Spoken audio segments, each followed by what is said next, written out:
নমস্কার বন্ধুরা, অনুসয়া কিচেন ওয়ার্ল্ডে আপনাদের সকলকে স্বাগত জানাই। বন্ধুরা, আজ আমি শেয়ার করব একটি অসাধারণ স্বাদের স্ন্যাক্স আইটেম, যেটা কম বেশি প্রত্যেকটি তেলে ভাজার দোকানেই পাওয়া যায়। ব্রেড চপ বা গ্রাম বাংলার ভাষায় স্যান্ডউইচ। তাহলে চলুন ভিডিওটি প্রথম থেকে শেষ অবধি দেখতে থাকুন। আর আমার চ্যানেলে নতুন বন্ধু হলে একটি সাবস্ক্রাইব করে পাশে থাকা বেল বাটনটি প্রেস করে দেবেন। ব্রেড চপ বা স্যান্ডউইচ তৈরির জন্য নিয়ে নিয়েছি স্লাইস রুটি ও সেদ্ধ করা আলু। প্রথমে আলুগুলোকে আমি হাত দিয়ে চেপে চেপে ভালো করে মেখে নেব। আলুটাকে ভালো করে মেখে নিয়েছি। এবারে কড়াইতে 2 চামচ সাদা তেল ভালো করে গরম করে দিয়ে দেব 1 চামচ পরিমাণ আদা কুচি।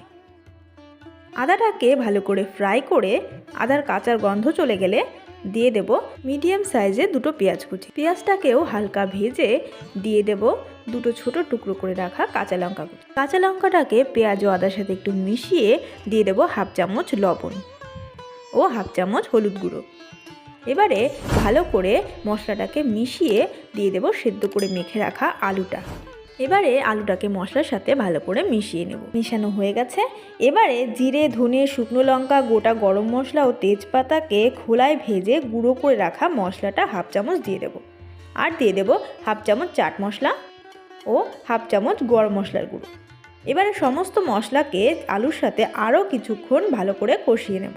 মশলাটাকে আলুর সাথে ভালো করে কষানো হয়ে গেছে। এবারে দিয়ে দেব 1/2 চামচ বিট লবণ। একটা টিপস, বিট লবণটা পুরের মধ্যে অবশ্যই ইউজ করবেন। বিট লবণটা দেওয়ার ফলে পুরের অসাধারণ ফ্লেভার আসে। অ্যাট লাস্ট দিয়ে দেব ধনেপাতা কুচি। যেহেতু শীতকাল তাই ধনেপাতাটা কিন্তু মাস্ট। এবারে ধনেপাতাটাকে ভালো করে মিশিয়ে নিলেই রেডি আলুর পুর। এবার এই পুরটাকে একটা বাটিতে তুলে নেব। পুরটা কিন্তু আমার তুলে নেওয়া হয়ে গেছে। এবারে পুরটা ঠান্ডা হতে হতে একটা ব্যাটার তৈরি করে নেব। একটা বড় বোলের মধ্যে নিয়ে নেব 1 কাপ পরিমাণে বেসন, নিয়ে নেব 1 কাপ পরিমাণে কর্নফ্লাওয়ার আর 1/2 কাপ পরিমাণে চালের গুঁড়ো। এগুলোকে একসাথে একটু ভালো করে মিশিয়ে নেব। মেশানো হয়ে গেছে। এবারে দিয়ে দেব 1/2 চামচ লবণ, 1/2 চামচ হলুদের গুঁড়ো, 1/2 চামচ ভাজা মশলা, 1/4 চামচ গোলমরিচের গুঁড়ো, 1/2 চামচ খাবার সোডা, 1/2 চামচ কাশ্মীরি লঙ্কার গুঁড়ো ও 1 চামচ কাঁচা লঙ্কা বাটা। এবারে সমস্ত উপকরণগুলোকে ভালো করে মিশিয়ে অল্প অল্প করে জল দিয়ে একটা সফট ব্যাটার তৈরি করে নেব। ব্যাটারটা যতটা সুন্দর ফেটানো হবে চপগুলো কিন্তু ততটাই সুন্দর ফুলবে। এবারে কড়াইতে বেশ অনেকটা পরিমাণে সাদা তেল গরম বসিয়ে রুটিগুলোকে আমি মাঝখান বরাবর 2 পিস করে কেটে নেব। দেখুন, ঠিক এই রকমভাবে আমি পিস করে কেটে নিয়েছি। বাকি ব্রেডগুলোকেও আমি একই রকমভাবে মাঝখান বরাবর কেটে নেব। এবারে ওই পিস করা ব্রেড থেকে 1 পিস ব্রেড নিয়ে আলুর পুরটা ব্রেডের ওপরে ভালো করে লাগিয়ে নেব। পুরটা লাগানো হয়ে গেছে। এবারে এই ব্রেডের উপরেই আরেকটা ব্রেডের পিস নিয়ে ভালো করে আলুর সাথে আমি চেপে বসিয়ে দেব। একই রকমভাবে সব কটা ব্রেডে আমি পুর লাগিয়ে নিয়েছি। দেখুন, ঠিক এই রকমভাবে। দেখুন বন্ধুরা, এগুলো এখনই কতটা লোভনীয় লাগছে, তাই না? চাইলেই এটা কিন্তু আপনারা এইভাবেও খেতে পারেন। এবারে স্যালাডের জন্য আমি শসাকে ভালো করে কুচি করে কেটে নেব। কুচিয়ে নেব পেঁয়াজকেও। এছাড়াও 50 গ্রাম চীনাবাদামকে তেল দিয়ে হালকা ভেজে নিয়েছি। তেলটা ভালো করে গরম হয়ে গেছে। এবার একটা সিক্রেট শেয়ার করব। কিছুটা গরম তেল তুলে ব্যাটারের মধ্যে দিয়ে ভালো করে মিশিয়ে নেব। এতে চপগুলো ভালো মুচমুচে হবে। এবারে পুর ভরা ব্রেডটাকে ব্যাটারের মধ্যে চুবিয়ে দুপাশে ভালো করে মেখে নিয়ে গরম তেলে ছেড়ে দেব।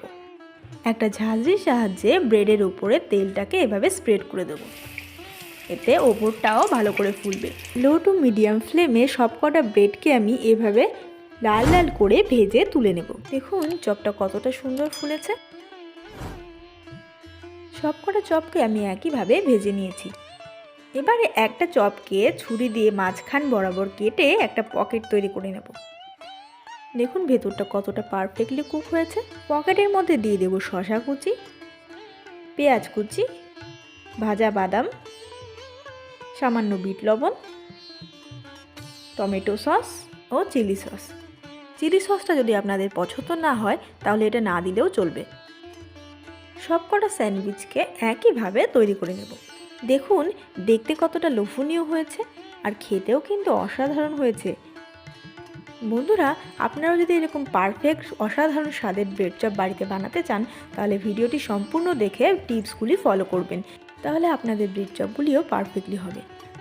আর এই ভিডিওটি ভালো লাগলে অবশ্যই একটি লাইক সাবস্ক্রাইব করে পরবর্তী ভিডিও বানানোর জন্য উৎসাহিত করবেন। দেখা হচ্ছে আপনাদের সাথে পরবর্তী একটি নতুন এপিসোডে। ততক্ষণ ভালো থাকুন, সুস্থ থাকুন। ধন্যবাদ।